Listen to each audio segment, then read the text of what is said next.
One of the challenges with asynchronous learning is timing. Learners complete training when it fits their schedule. That flexibility is a major advantage. They don't have to reschedule meetings or shift other responsibilities. But flexibility also introduces variability. When learners take training at different times, they may discuss the course content with others. In some environments, particularly safety, compliance, or certification-based training, that creates risk. If quiz answers are shared, the organization may not be able to rely on the results. Question banks help address that concern. A question bank allows you to create a larger pool of questions and then randomly draw a subset for each learner. This means different learners, and even the same learner on a retake, may see different questions.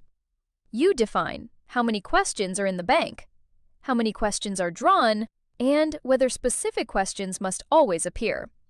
Building a question bank and drawing from it are two separate processes. You do not simply create questions and assign them to a bank after the fact. To begin, go to the Slides tab and locate the quizzing section.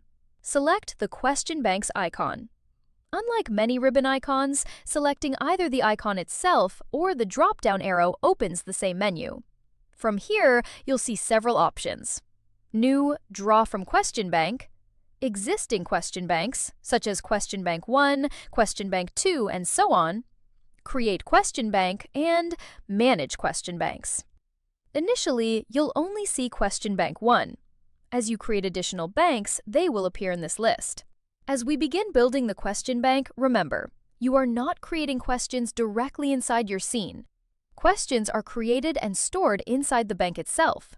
Then, you insert a Draw from Question Bank slide into your scene where you want the learner to encounter those questions.